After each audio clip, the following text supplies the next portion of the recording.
ഈ ഒരാളുടെ ചെവിയിൽ കാറ്റടിച്ചാൽ അസുഖം വരുമോ എന്നുള്ളതാണ്. ഇതിന് ശാസ്ത്രീയമായി വലിയ എക്സ്പ്ലനേഷൻ ഒന്നും ഇതുവരെ ആരും നൽകിയിട്ടില്ലെങ്കിലും പ്രായോഗികമായിട്ട് അത് കണ്ടുവരുന്നുണ്ട്. എന്തുകൊണ്ടെന്ന് പറഞ്ഞാൽ നമ്മുടെ ചില ചെവിയിൽ ഭാഗത്തൊക്കെ കാറ്റടിക്കുകയാണെങ്കിൽ ചിലർക്ക് നേരത്തെ ഞാൻ പറഞ്ഞ പോലെ തണുത്ത വെള്ളം കുടിച്ചാൽ എന്തുകൊണ്ട് തൊണ്ടവേദന വരുമെന്ന് വെച്ചാൽ അതിന് ടെക്നിക്കലിയും ഉത്തരമില്ല, പ്രയാസമാണ് പറയാൻ. പക്ഷേ ഒരു ചില റെസ്പോൺസുകൾ ഇനിഷ്യേറ്റ് ചെയ്യും, ശരീരത്തിലെ ചില റെസ്പോൺസുകൾ ഇനിഷ്യേറ്റ് ചെയ്യും. ഇതേപോലെ തന്നെയാണ് കാറ്റടിച്ചാലും അങ്ങനെ ആളുകൾക്ക് അസുഖം വരുന്നതായിട്ട് എല്ലാവർക്കും അല്ല, ചിലർക്ക്. അപ്പോൾ അങ്ങനെ സംശയമുള്ളവർ നമ്മുടെ ഈ മങ്കി ക്യാപ്പോ അല്ലെങ്കിൽ കാറ്റടിക്കുന്നത് കുറയ്ക്കാൻ വേണ്ടി ഒരു കവർ ചെയ്യുന്നത് ബുദ്ധിപരമായിരിക്കും. മഴക്കാലത്ത് മറ്റൊരു പ്രശ്നമാണ് ഫാൻ ഇടാമോ ഇടാൻ പാടില്ലയോ. ഫാൻ ഇടുന്നത് കൊണ്ട് തെറ്റില്ല. ഉറങ്ങാൻ കിടക്കുമ്പോൾ ഉള്ള ടെമ്പറേച്ചർ ആയിരിക്കില്ല ഒരു 3 മണി 4 മണി സമയമാകുമ്പോഴത്തെ. അപ്പം നല്ല തണുത്ത കാറ്റടിച്ച് കഴിഞ്ഞാൽ അസുഖം വരാനുള്ള തണുത്ത കാറ്റിൻ്റെ അസുഖം ഈ ഫാൻ ഇട്ടാലും ചിലപ്പം വരാം. അടുത്തൊരു കാര്യം AC ഉപയോഗിക്കാൻ പാടുണ്ടോ ഇല്ലയോ എന്നുള്ളത്. എൻ്റെ അഭിപ്രായത്തിൽ AC ഉപയോഗിക്കുന്നതാണ് ഈ അലർജി, ഈ മൂക്കിൻ്റെ അലർജി എന്ന് എപ്പോഴും പറയുമെങ്കിലും അലർജിയുടെ കാരണം ഹൗസ് ഡസ്റ്റ് ആണെന്ന് എല്ലാവരും പറയും, വീട്ടിലെ പൊടിയാണെന്ന് പറയുമെങ്കിലും അതല്ല. ഈ വീട്ടിലെ പൊടിയിൽ വസിക്കുന്ന ഒരുതരം മൈറ്റാണ്, ഒരു പ്രത്യേക ജീവി, സൂക്ഷ്മമായ ജീവിയാണ് ഈ പലപ്പോഴും അലർജി ഉണ്ടാക്കുന്നത്. ഇത് പെരുകുന്നു എന്ന് പറയുന്നത് ഹോട്ട് ഹ്യൂമിഡ് ക്ലൈമറ്റിലാണ്, അതായത് വല്ലാത്ത ചൂടും ഇതുമുള്ള സമയത്താണ്. അപ്പോൾ ഈ നനഞ്ഞ തണുത്ത കാലാവസ്ഥയിലും ഒരുപക്ഷെ അവ പ്രശ്നം ഉണ്ടാക്കും. അപ്പോൾ എൻ്റെ അഭിപ്രായത്തിൽ AC നമ്മുടെ മുഖത്തോട്ട് ശരിക്കും പറഞ്ഞാൽ കാറ്റടിക്കാത്ത വിധത്തിൽ അതിൻ്റെ ഫ്ലാപ്പ് മാറ്റി വയ്ക്കുക. ടെമ്പറേച്ചർ ഒരു 26-27 കിടക്കുകയാണെങ്കിൽ AC ഉള്ളതാണ് AC ഇല്ലാത്തതിനേക്കാളും നല്ലതെന്ന് വിശ്വസിക്കുന്ന ഒരാളാണ് ഞാൻ. അപ്പോൾ അതുകൊണ്ട് AC ഉപയോഗിക്കുന്നതിന് തെറ്റില്ല. കഴിയുന്നതും ACയും ഫാനും കൂടെ ഇടാതിരിക്കുവാനും ശ്രദ്ധിക്കണം. ഏതെങ്കിലും ഒന്ന്. ഫാൻ ഇടുകയാണെങ്കിൽ തണുപ്പ് കൂടുകയാണെന്നുണ്ടെങ്കിൽ അതനുസരിച്ച് ഇടണം. അതായത് നമ്മൾ ഉറങ്ങാൻ കിടക്കുന്ന സമയത്ത് വളരെ ചൂട് തോന്നിക്കും, ഫാൻ ശക്തിയായിട്ട് ഇടുമെങ്കിലും കുറേ കഴിയുമ്പോൾ നമുക്ക് സഹിക്കാൻ പറ്റാത്തതിനെയും അസുഖം വരാനുള്ള സാധ്യതകളൊക്കെ ഉണ്ട്. അപ്പോൾ അതുകൊണ്ട് കുറേ കഴിയുമ്പോഴെങ്കിലും ഫാനിൻ്റെ സ്പീഡ് കുറയ്ക്കണം. തണുത്ത വെള്ളത്തിൽ കുളിക്കാമോ എന്നുള്ളതൊരു ചോദ്യമാണ്. എഗൈൻ ഞാൻ നേരത്തെ പറഞ്ഞ പോലെ സയൻറ്റിഫിക്കായിട്ട് ചിലപ്പോൾ ഒരു പക്ഷേ കാര്യങ്ങൾ പറയാൻ പ്രയാസമാണെങ്കിൽ കൂടി തണുപ്പടിച്ചാൽ പ്രശ്നമുള്ളവരുണ്ട്. അപ്പം നിങ്ങൾക്ക് ഈ തണുത്ത കാലത്ത് തണുത്ത വെള്ളത്തിൽ കുളിച്ചാൽ പ്രശ്നമുണ്ട് എന്നുണ്ടെങ്കിൽ തണുപ്പുള്ള സമയത്ത് ചെറിയൊരു ചൂടുവെള്ളം ഉപയോഗിക്കുന്നത് ഗുണം ചെയ്യുമെന്ന് തന്നെയാണ് ഞാൻ വിശ്വസിക്കുന്നത്. അതുപോലെ തന്നെ തണുപ്പത്ത് ഐസ്ക്രീം കഴിക്കുക. അപ്പം നേരത്തെ വ്യക്തിപരമായിട്ട് എന്നോട് ചോദിച്ചു കഴിഞ്ഞാൽ തണുപ്പത്ത് ഐസ്ക്രീം കഴിച്ചാലാണ് അസുഖം വരാനുള്ള സാധ്യത കുറയുക. ചൂടത്ത് നമ്മൾ ഉച്ച സമയത്ത് പോയി തൊണ്ടവേദനയുള്ള ഒരാൾ ഐസ്ക്രീം കഴിക്കുകയാണെങ്കിൽ തൊണ്ടവേദന വരാനുള്ള സാധ്യത കൂടുതലാണെന്നാണ് എൻ്റെ ഇതുവരെയുള്ള എക്സ്പീരിയൻസിൽ നിന്ന് ഞാൻ മനസ്സിലാക്കിയിട്ടുള്ളത്. ഇതിനോട് വിരുദ്ധ അഭിപ്രായമുള്ള ഡോക്ടർമാർ തന്നെ ഉണ്ടാകും. ഇതിനെക്കുറിച്ചൊന്നും ബുക്കുകളിൽ അങ്ങനെ പ്രതിപാദിച്ചിട്ടില്ല. പക്ഷേ എന്നാലും അനുഭവത്തിൽ നിന്ന് തണുപ്പ് ഒരുപാട് കഴിക്കാതെ നോക്കണം. 1-2 എണ്ണം കഴിക്കുന്നതിന് കുഴപ്പമില്ല. എഗെയിൻ തണുത്ത ജ്യൂസ് ആയാലും ശരി, പുളിയുള്ള വസ്തുക്കളായാലും ശരി ഒരുപാട് കുഴിക്കുകയാണെങ്കിൽ ജലദോഷം വരാനുള്ള സാധ്യത കൂടുതലായിട്ട് ഞാൻ വ്യക്തിപരമായിട്ട് പലരിലും കണ്ടിട്ടുണ്ട്. ഞാൻ നേരത്തെ വീട്ടിനകത്തെ പൊടിയെക്കുറിച്ചാണ് അടുത്ത് പറയാനുള്ളത്. എങ്ങനെയാണ് വീട്ടിനകത്തുള്ള പൊടി കുറയ്ക്കാൻ പറ്റുന്നത്? അപ്പോൾ ചിലർക്ക് നമ്മുടെ തൂത്ത് വൃത്തിയാക്കുന്ന ഒരു ശീലമുള്ളവർക്ക്, ഇപ്പോൾ പ്രത്യേകിച്ച് സ്ത്രീകളാണ് പൊതുവെ ചെയ്യുക, അത് ചെയ്യുന്നവർക്ക് അസുഖം വരുന്നതായിട്ട് കണ്ടിട്ടുണ്ട് പൊടി അടിച്ചു കഴിഞ്ഞാൽ. എൻ്റെ അഭിപ്രായത്തിൽ ഇപ്പോഴത്തെ നിങ്ങൾക്ക് അഫോർഡ് ചെയ്യാൻ പറ്റുമെന്നുണ്ടെങ്കിൽ ഏറ്റവും ബെസ്റ്റ് വീട്ടിനകത്തുള്ള പൊടി കൺട്രോൾ ചെയ്യാനുള്ള ഏറ്റവും നല്ല മാർഗം ഈ റോബോട്ടിക് വാക്യൂം ക്ലീനർ എന്ന് പറയുന്ന സാധനം ഉപയോഗിക്കാൻ പറ്റും. നല്ല സക്ഷൻ പവറുള്ള നല്ല ക്വാളിറ്റിയുള്ള റോബോട്ടിക് വാക്യൂം ക്ലീനർ നിങ്ങൾക്ക് ഉപയോഗിക്കാൻ പറ്റുമെങ്കിൽ പൊടി, നമ്മുടെ വീട്ടിനകത്തെ പൊടി, ഈ ഫ്ലോറിനകത്ത് പൊടി കളയുവാൻ ഏറ്റവും നല്ല മാർഗം അതാണെന്നാണ് ഞാൻ വിശ്വസിക്കുന്നത്. ഇപ്പോൾ ഉദാഹരണത്തിന് നമ്മളൊരു വാക്യൂം ക്ലീനർ ഉപയോഗിച്ചാൽ പോലും ഇപ്പോൾ ആരും ഉപയോഗിക്കാറില്ല. ഒന്നത് മേടിച്ച് വെച്ചിട്ട് അഴുക്ക തുണി ഇടാൻ അതിൻ്റെ പുറത്തോട്ട് ഇടാനാണ് ഉപയോഗിക്കാറില്ലെന്നുള്ളത് മെനക്കേടാണ്. പിന്നെ ഫ്ലോറിലുള്ള പൊടി, ഇപ്പം നമ്മുടെ കട്ടിൽ ഒരു ഡബിൾ കോട്ടിൻ്റെ ഉള്ളിലോട്ട് പോയി ഒരാളും വാക്യൂം ക്ലീൻ ചെയ്യാറില്ല, ഒരാളും തൂക്കാറില്ല. ഇവിടെയൊക്കെ പോയി അത് ക്ലീൻ ചെയ്യണമെന്നുണ്ടെങ്കിൽ ശരിക്കും പറഞ്ഞാൽ റോബോട്ടിക് വാക്യൂം ക്ലീനർ നിങ്ങൾക്ക് അഫോർഡ് ചെയ്യാൻ പറ്റുമെങ്കിൽ നല്ല സക്ഷൻ കപ്പാസിറ്റി ഉള്ളത് മേടിച്ചിട്ടേ കാര്യമുള്ളൂ. അപ്പോൾ അത് അഫോർഡ് ചെയ്യാൻ പറ്റുമെങ്കിൽ അത് വളരെ എഫക്റ്റീവായിട്ട് പ്രയോജനം ചെയ്യും.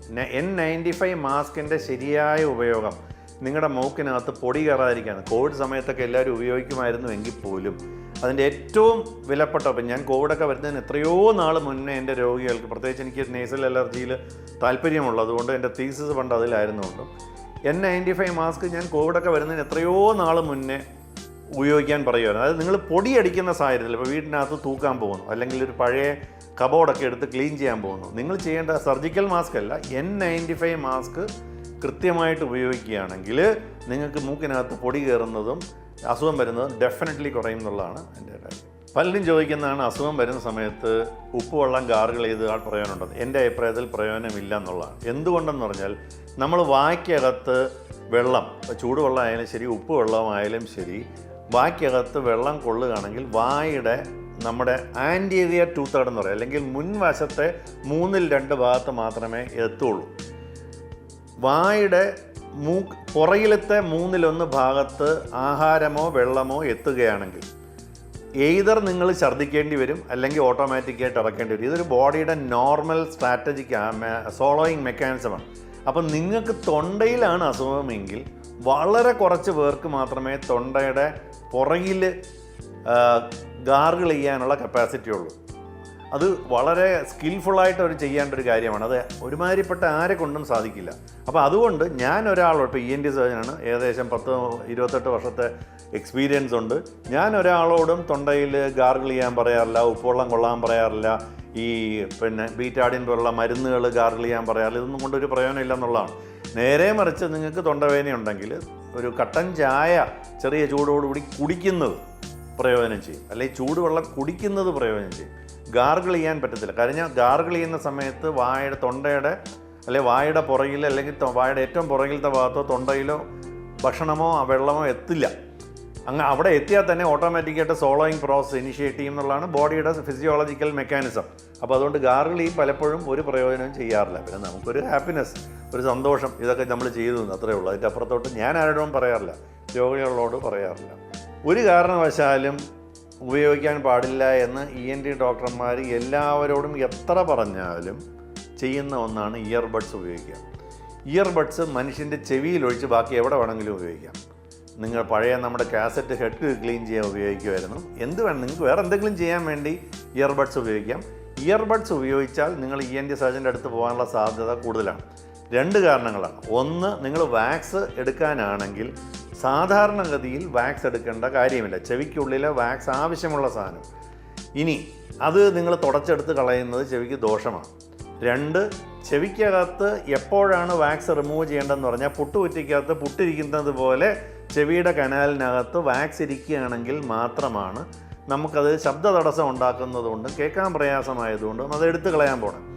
പുട്ടുകുറ്റിക്കകത്ത് കമ്പിട്ട് കുത്തിയാൽ മറ്റേ സൈഡിലോട്ട് പോകുമെന്ന് പറഞ്ഞ പോലെ നിങ്ങൾ ചെവിക്കകത്ത്, ചെവിയുടെ ദ്വാരത്തിനകത്ത് നിറഞ്ഞിരിക്കുന്ന വാക്സ് ബഡ്സ് കൊണ്ട് എടുക്കാൻ പോയാൽ ഔട്ടർ 1/3 നോർമൽ കേസിൽ ഔട്ടർ 1/3 വാക്സിനെ തള്ളി ഏറ്റവും എടുക്കാൻ പ്രയാസമുള്ള സ്ഥലത്തോട്ട് ആക്കുകയാണ് ചെയ്യുക.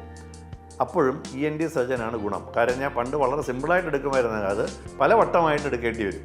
അപ്പോൾ ഇതൊന്നും ചെയ്യാൻ, ബഡ്സ് ഉപയോഗിക്കരുതെന്ന് എത്ര പറഞ്ഞാലും നമ്മുടെ ആളുകൾ അത് കേൾക്കാറില്ല.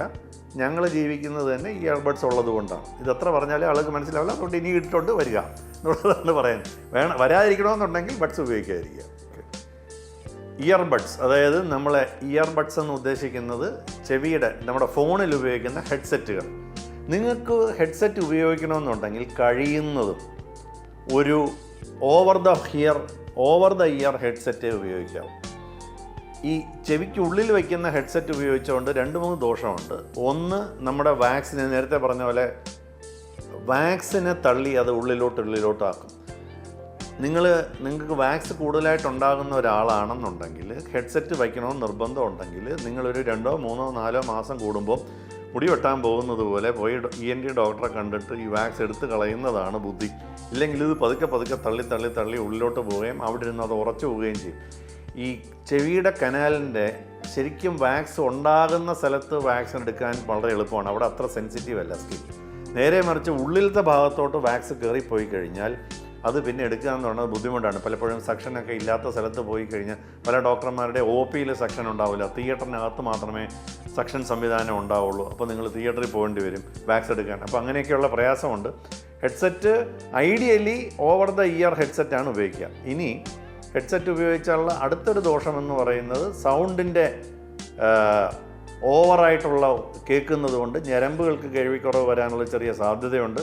അപ്പോൾ ഹെഡ്സെറ്റ് വയ്ക്കുമ്പോൾ ലൗഡായിട്ട് വയ്ക്കാതിരിക്കുക, ചുറ്റിനും സൗണ്ട് ഉള്ള സ്ഥലത്ത് ഹെഡ്സെറ്റ് വയ്ക്കാതിരിക്കുക. കാരണം നിങ്ങൾ അതിനേക്കാളും വോളിയം കൂട്ടി വയ്ക്കും. നമ്മൾ പ്രത്യേകിച്ച് ബൈക്കിലൊക്കെ പോകുമ്പോൾ ഹെഡ്സെറ്റ് വയ്ക്കുന്നത് വലിയ അപകടമാണ്. കാരണം അതിന് ചുറ്റിനും നമുക്ക് ചുറ്റിനുമുള്ള ആംബിയൻ നോയ്സ് എന്ന് പറയും. ആംബിയൻ നോയ്സിന് മേളിൽ സൗണ്ട് വന്നാൽ മാത്രമേ നമുക്ക് ഒരു ഇഫക്റ്റീവായിട്ട് കേൾക്കണമെന്ന് തോന്നുള്ളൂ. അങ്ങനെ കേൾക്കുന്നത് കേടാണ്. അപ്പോൾ അതുകൊണ്ട് ചെയ്യാൻ പാടില്ല. ഇനി ഇതിനടുത്ത് ഏറ്റവും ഐഡിയൽ ഹെഡ്സെറ്റ് ഏതാണെന്ന് ചോദിച്ചാൽ നോയ്സ് ക്യാൻസലേഷനുള്ള ഹെഡ്സെറ്റുകൾ ഇന്ന് അവൈലബിളാണ്. നിങ്ങൾക്ക് ഇപ്പം ഞാൻ ഏറ്റവും പെർഫെക്റ്റായിട്ട് സൗണ്ട് കേൾക്കണമെന്ന് ആഗ്രഹിക്കുന്ന ഒരാളാണ്. ഞാൻ ഉപയോഗിക്കുന്ന വളരെ ഹയർ എൻഡ് ആയിട്ടുള്ള നോയ്സ് ക്യാൻസലേഷൻ ഹെഡ്സെറ്റുകളാണ്. അതിൻ്റെ ഒരു ഗുണമെന്ന് പറഞ്ഞു കഴിഞ്ഞാൽ നിങ്ങൾ മറ്റതിനകത്തൊരു 80 വയ്ക്കേണ്ട, അല്ലെങ്കിൽ ഒരു 80% വോളിയത്തിൽ വയ്ക്കുന്നത് ഇതൊരു 20% വോളിയത്തിൽ വെച്ചാൽ മതിയാവും. എന്നുവെച്ചാൽ ചുറ്റിനുമുള്ള സൗണ്ടുകളൊക്കെ ക്യാൻസൽ ചെയ്ത് കഴിയുമ്പം നിങ്ങൾക്ക് വേണ്ട ശബ്ദം മാത്രം നോയ്സ് ക്യാൻസലേഷൻ ഹെഡ്സെറ്റുകൾ. അപ്പം നിങ്ങൾ ഹെഡ്സെറ്റ് വെച്ചാലും നിങ്ങൾ ചെറിയ വോളിയത്തിൽ വെച്ചാൽ മതിയാവും. അപ്പോൾ അതാണ് നോയ്സ് ക്യാൻസലേഷൻ ഹെഡ്സെറ്റുകളുടെ ഉപയോഗം. നല്ല സാധനം മേടിക്കണേ നല്ല കാശാവും. ഞാൻ വേറൊരു ഓപ്ഷൻ പറഞ്ഞു എന്നുള്ളതേ ഉള്ളൂ. ഹെഡ്സെറ്റ് അത്ര താല്പര്യമുള്ളവർ. കുട്ടികൾ എന്തെങ്കിലും ഒരു സാധനം ചെവിക്കകത്ത് ഇടുന്നത് കണ്ടു കഴിഞ്ഞാൽ അവരെ ഭയപ്പെടുത്താതെ പതുക്കെ പോയിട്ട് അത് മാറ്റി മേടിക്കുകയാണ് വേണ്ടത്. പെട്ടെന്ന് എന്തെങ്കിലും നമ്മൾ ഞെട്ടിക്കുന്ന രീതിയിൽ ചെയ്തു കഴിഞ്ഞാൽ അത് അവർ പെട്ടെന്ന് ആ ചെവിക്കകത്ത് അത് കൊണ്ട് മുറിവൊക്കെ ഉണ്ടാകാനുള്ള സാധ്യതയുണ്ട്. കുട്ടികളെ പറഞ്ഞ് മനസ്സിലാക്കേണ്ട ഒരു സാധനം, നമ്മൾ പണ്ട് പറയുമായിരുന്നു, സർവീസബിളായിട്ടുള്ള ഒരു പാർട്ടും ചെവിക്കുള്ളിലില്ല. അതായത് നിങ്ങൾക്ക് സ്വയം സർവീസ് ചെയ്യാൻ പറ്റുന്ന ഒരു ഭാഗവും ചെവിക്കുള്ളിലില്ല. അതുകൊണ്ടാണ് വളരെ കെയർഫുള്ളായിട്ട് നമ്മളെ നിർമ്മിച്ച ദൈവമാണെങ്കിൽ ദൈവം, അല്ലെങ്കിൽ വേറെ ആരെങ്കിലും അവർ ഇതിനെ ഉള്ളിൽ കൊണ്ട് സ്ഥാപിച്ചിരിക്കുന്നത്. സാധാരണഗതിയിൽ നിങ്ങൾ തൊടാൻ പാടില്ല. അതൊരു പ്രൊട്ടക്ഷനായിട്ടാണ്. അപ്പോൾ തൊട്ട് കഴിഞ്ഞാൽ ഒരു ബലൂണിൻ്റെ പാട പോലെ മാത്രം കട്ടിയുള്ള ഒരു സാധനമാണ് ഉള്ളിലിരിക്കുന്നത്. അതാണ് വൈബ്രേറ്റ് ചെയ്ത് നമ്മൾ സൗണ്ട് പിടിച്ചെടുക്കുന്നത്. അത് പൊട്ടിപ്പോയി കഴിഞ്ഞാൽ ഒരു ബഡ്സ് കൊണ്ട് പോലും പൊട്ടിപ്പോകാൻ ചാൻസ് ഉണ്ട്. അപ്പോൾ ഒരു കാരണവശാലും ചെയ്യരുത്. മാത്രമല്ല വേറൊരു പ്രധാനപ്പെട്ട സാധനം, ഇപ്പം അമ്മമാരോ കുട്ടികളോ, ഇപ്പം ധാരാളം പേര് ഞാൻ കണ്ടിട്ടുണ്ട്, നിങ്ങൾ എന്തെങ്കിലും പെൻസിലോ ബഡ്സോ ഒക്കെ ഇട്ടുകൊണ്ടിരിക്കും, കുട്ടികൾ വന്ന് അടിക്കും. കുട്ടികൾ വന്ന് അടിച്ച് തറച്ചുള്ളിൽ കയറി. അങ്ങനെ ധാരാളം അമ്മമാരുടെയും അച്ഛന്മാരുടെയും മൂത്ത കുട്ടിയുടെയും ചെവി ഇങ്ങനെ കൊച്ചുകുട്ടികൾ ചെന്നിട്ട് അവർ ഓർക്കാതെ ചെയ്യുന്നതാണ്. കയറി പിടിക്കാൻ പോകുമ്പോഴായിരിക്കും ഇത് പ്രശ്നമാവുന്നത്. ഇതൊന്നും ചെയ്യരുത് എന്നുള്ളതാണ്. അപ്പോൾ നിങ്ങളായിട്ടൊന്നും ചെയ്യാൻ പാടില്ല. ചെവിയിൽ പ്രാണി പോവുക എന്ന് പറയുന്നത് ഒരു എമർജൻസിയാണ്. അതായത് live insect inside the year എന്ന് പറയുന്നത് അസഹനീയമായ വേദനയുണ്ടാക്കുന്ന ഒരു പ്രശ്നമാണ്. അപ്പോൾ ഒരു കാരണവശാലും ഒരു ലൈവ് ഇൻസെക്റ്റ് പോയി കഴിഞ്ഞാൽ ഇമ്മീഡിയറ്റ്ലി എന്താണ് ചെയ്യുന്നതെന്നുണ്ടെങ്കിൽ, നിങ്ങൾക്ക് ചെവിയിൽ ഹോളില്ല എന്നുണ്ടെങ്കിൽ എല്ലാവരും ചെയ്യുന്ന ആദ്യത്തെ പരിപാടി വെള്ളമൊഴിക്കുകയാണ്. വെള്ളമൊഴിക്കാൻ പാടില്ല എന്നുള്ളതാണ്. എന്തുകൊണ്ടെന്ന് പറഞ്ഞാൽ വെള്ളമൊഴിക്കുമ്പോൾ ഈ പ്രാണി പടയ്ക്കും. അപ്പം നിങ്ങൾക്ക് ജീവൻ പോകുന്ന വേദനയുണ്ടാവും. ഈ പ്രാണിയെ ഇമ്മീഡിയറ്റ്ലി കൊല്ലുക എന്നുള്ളതാണ് ഏറ്റവും വലിയ ഫസ്റ്റ് എയ്ഡ്. വീട്ടിൽ വിസ്കി അല്ലെങ്കിൽ സാനിറ്റൈസർ ഉണ്ടെങ്കിൽ, ഹോളില്ല എന്ന് നിങ്ങൾക്ക് ഉറപ്പ്, ചെവിയുടെ ഹോളില്ലെന്നുണ്ടെങ്കിൽ നിങ്ങൾ ഒരിച്ചിരി വിസ്കിയോ അല്ലെങ്കിൽ മദ്യമോ അല്ലെങ്കിൽ ആൽക്കഹോളോ ഒഴിച്ചു കഴിഞ്ഞാൽ ഇമ്മീഡിയറ്റ്ലി ആ പ്രാണിയുടെ ചലനം നിൽക്കും, അത് ചത്തുപോകും. പിന്നെ നിങ്ങൾക്ക് സൗകര്യം പോലെ പോയിട്ട് അന്ന് വൈകുന്നേരത്തിനകത്ത് ഒരു ദിവസം അടുത്ത ദിവസമോ പോലും പോയിട്ട് ഡോക്ടറെ കണ്ട് മാറ്റിയാൽ മതി. എൻ്റെ അഭിപ്രായത്തിൽ പ്രാണി എടുക്കാൻ പല ഡോക്ടർമാരും ശ്രമിക്കാറുണ്ട്, അബദ്ധമാണ്. ഇതിന് ഉള്ള ലൈറ്റ് സംവിധാനങ്ങളും കറക്റ്റ് ഇൻസ്ട്രുമെൻറ്റും ഇല്ലാതെ എടുക്കാൻ നോക്കിയാൽ ഇത് ഡ്രമ്മിന് ഇഞ്ചുറി ഉണ്ടായി കണ്ടിട്ടുണ്ട്, കനാൽ വാളിന് ഇഞ്ചുറി ഉണ്ടായി കണ്ടിട്ടുണ്ട്. ഇപ്പോൾ വേറൊരിടത്ത് ഡോക്ടറെ അടുത്ത് പോയാൽ പോലും, ഇപ്പോൾ നിങ്ങളുടെ കയ്യിൽ ഇതൊന്നും ഇല്ലെങ്കിൽ ആൽക്കഹോൾ ഒഴിച്ച് അതിനെ കൊന്നു കഴിഞ്ഞാൽ പിന്നെ ഒരു ENT സർജൻ എടുക്കുന്നതായിരിക്കും എപ്പോഴും ബുദ്ധി.